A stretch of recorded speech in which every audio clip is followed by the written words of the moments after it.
үндеу құрметті президентіміз Қасым-Жомарт Тоқаевқа және қазақ халқыма осы үндеуім жетсе екен, шырылдаған ананың жанайқайы деп түсініңіздер. Қызылорда облысының қылмыстық істер жөніндегі мамандандырылған ауданаралық сотының судьясы Алиев Думан біздің балдардың сотын жүргізді. Біздердің сотымыз 10 сәуір күні басталып, 22 қыркүйекте аяқталды. 6 ай сот болды. Осы 6 ай ішінде судья Алиев Думан ештемені дәлелдеген жоқ. Дәлелдеуге тырысқанда жоқ. Кембінің айтуы бойынша балдарымызды дәлелсіз соттап жіберді. Менің ұлым Уалиев Жасланға дәлелсіз 17 жыл беріп отыр. Неге? Не үшін? Дәлелі қайда? Прокурорлар Махамбетжанов Бахай, Абдуманов Азат, Сағатбаев Әділ. Осы прокурорлар да дәлелдеуді ойлағанда жоқ. Кембідан сотта прокурорлар да қорқады екен. Прокурорлар ұлым Уалиев Жасланға 16 жыл берді. Ал Алиев Думан судьямыз 17 жыл беріп тұр. Айыптаушы мемлекет 16 жыл берсе, судья 1-2 жыл болса да түсіру керек емес пе?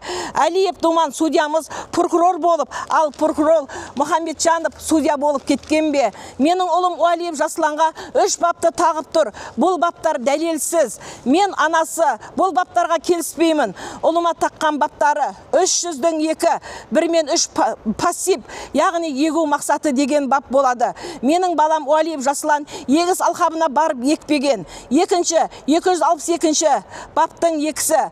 Ол опығы тағып отыр. 2022 жылғы Гагарин қыстағында тұратын балдардың біреуінде танымайды. Опығы тағу үшін олармен 3-4 жыл телефонда байланыс болу керек. Алыс беріс, ақша, қарым-қатынас болу керек. Оның біреуі де жоқ. Оның біреуі жоқ болса да қалай опығы тағалады.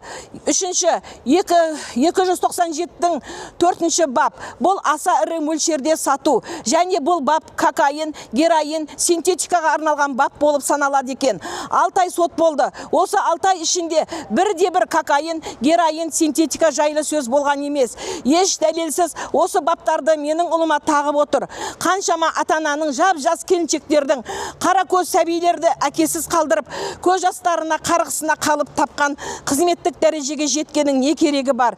Жоғарыда отырған осы кембік және судьямыз, прокурорларымыз біздің балдарымыздың тағдырын ойлап тұрған жоқ.